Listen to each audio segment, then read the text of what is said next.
Shalom anak-anak kelas 5. Apa kabar semuanya? Mister berharap semuanya baik-baik. Dan anak-anak, selamat berjumpa lagi. Hari ini kita akan melanjutkan pelajaran IPA kita hari ini. Dan anak-anak, minggu lalu kita sudah belajar tentang organ pencernaan pada hewan. Dan anak-anak, minggu ini kita akan belajar organ pencernaan pada manusia. Baik anak-anak, anak-anak buka di halaman 12 buku 5C, dan kita akan belajar tentang organ pencernaan pada manusia. Baik anak-anak, kita lihat pada gambar di halaman 12. Di situ kita lihat sistem pencernaan berupa saluran cerna yang terdiri dari, jadi kita akan melihat sistem pencernaan manusia. Jadi yang pertama itu mulai dari rongga mulut. Setelah dari rongga mulut akan masuk ke kerongkongan. Dari kerongkongan masuk ke lambung. Dari lambung dan akan masuk ke usus halus, dan dari usus halus ke usus besar, dan dari usus besar akan ke anus. Jadi anak-anak, hari ini kita akan melihat satu-satu organ pencernaan pada manusia.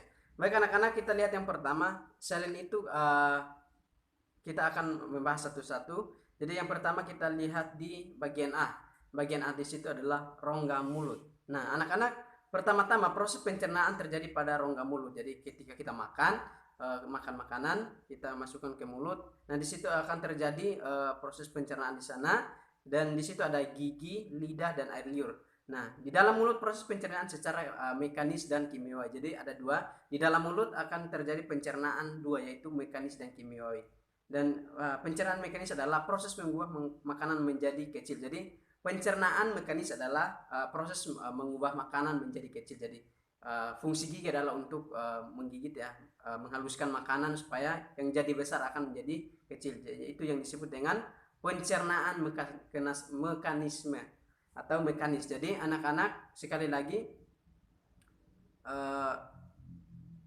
pencernaan mekanis adalah pencernaan mengubah makanan menjadi lebih kecil. Kemudian pencernaan kimiawi adalah proses mengubah zat makanan yang kompleks menjadi lebih sederhana.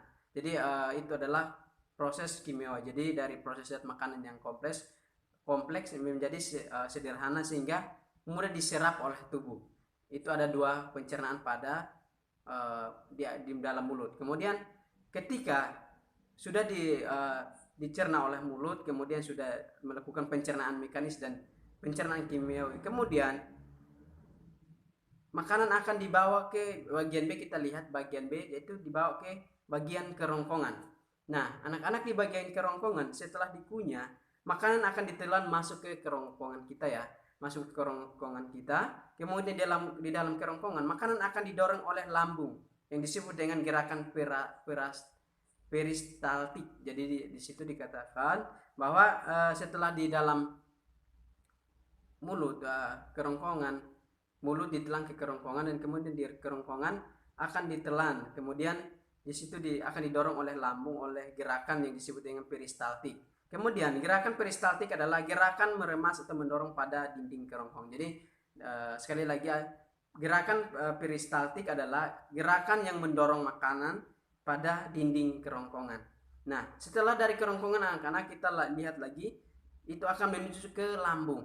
Nah kita lihat proses pencernaan pada lambung. Jadi kemudian di lambung, makanan melalui proses pencernaan mekanis dan kimiawi. Secara mekanis, maka makanan yang kita makan akan dilumat di dinding lambung. Nah secara kimiawi, makanan akan dicerna oleh getah lambung. Jadi secara kimiawi, makanan akan dicerna oleh getah lambung. Nah getah lambung itu akan mengandung air dan asam lambung dan beberapa enzim, yaitu renin, pepsin, dan lipase. Jadi di sana ada beberapa getah lambung yang mengandung air, asam lambung, dan beberapa enzim, yaitu renin, pepsin, dan lipase. Jadi anak-anak, itu proses pencernaan dari mulut ke kerongkongan dan lambung. Nah kemudian dari lambung akan diteruskan ke usus halus. Nah karena setelah dicerna oleh lambung selama 3-4 jam, makanan akan dimasukkan ke dalam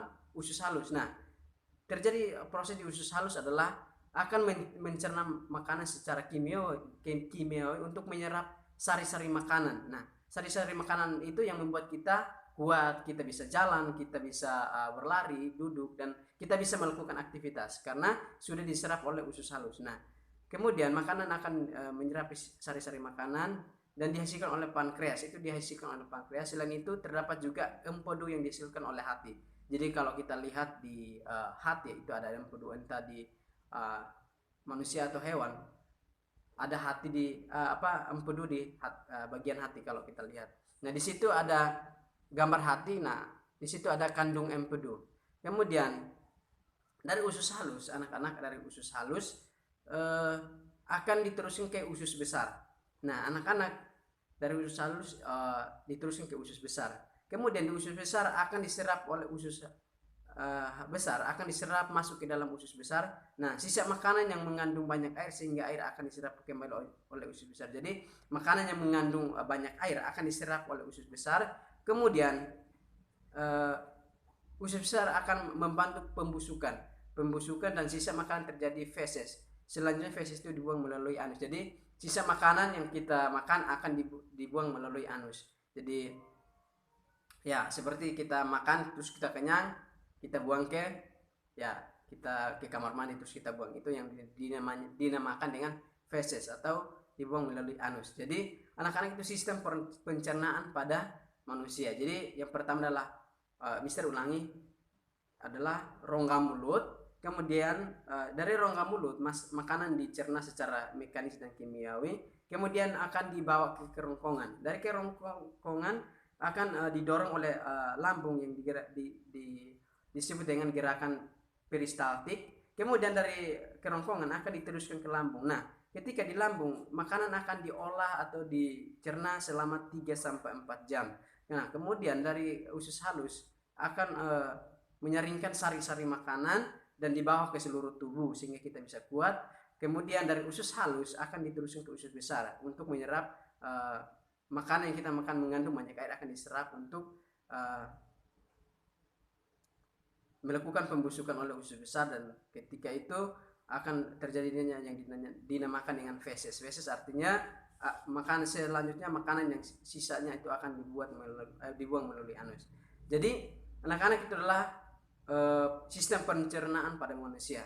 Dan Mister akan kasih tugasnya itu di halaman 13 di buku 5C halaman 13 di bagian ayo menulis. Jadi anak-anak silahkan tulis. Ada nomor 1 di sini rongga organ pencernaan pada manusia. Jadi yang pertama itu anak-anak rongga mulut fungsinya apa, kemudian kerongkongan fungsinya apa, lambung, usus halus, usus besar, anus, hati, pankreas, dan kandung empedu. Jadi silahkan anak-anak tulis fungsi dari masing-masing sistem pencernaan pada manusia. Dan kemudian untuk besok anak-anak kerjakan di halaman 14. Jadi besok kelas 5 masih ada IPA, dan untuk besok Mister minta untuk anak-anak kerjakan di halaman 14 ayo diskusi. Di situ ada organ pencernaan dan pencernaan pada hewan dan manusia. Jadi anak-anak silahkan lihat kembali di halaman 8 sama halaman 9. Di situ di halaman 8 dan 9 adalah pencernaan pada hewan, dan di situ anak-anak silahkan baca kembali. Kemudian anak-anak melihat di buku halaman 14, anak-anak kerjakan kira-kira persamaan antara sistem pencernaan manusia sama hewan, persamaannya di mana, anak-anak silahkan tulis di tabel. Dan bukunya tugasnya itu anak-anak tulis di buku tulis, biar orang tua akan dikumpul ke sekolah dan Mister akan periksa untuk mengambil nilai. Jadi anak-anak tugas untuk hari ini di halaman 13 dan untuk besok di halaman 14. Jadi tugasnya ada 2 hari ini di halaman 14. Anak-anak kerjakan itu dulu karena besok kita juga masih ada IPA. Jadi anak-anak kerjakan tugas di halaman 14. Jadi anak-anak besok kerjakan tugas di halaman 14 dan kerjakan dengan baik. Baik anak-anak, kita akhiri pelajaran hari ini. Anak-anak tetap semangat walaupun belajar dari rumah, tetapi anak-anak tetap semangat, tetap giat belajar. Anak-anak pasti akan bisa. Jadi anak-anak kerjakan tugasnya dengan baik, tetap tetap semangat dan Mister yakin percaya bahwa anak-anak pasti akan menjadi anak-anak yang luar biasa. Baik, demikian hari ini belajar kita selesai, dan minggu depan kita akan melanjutkan dengan pokok pembahasan kita yang baru, dan sampai jumpa di minggu yang akan datang. Oke anak-anak, Tuhan Yesus memberkati anak-anak semua dan selamat mengerjakan tugas. Bye bye.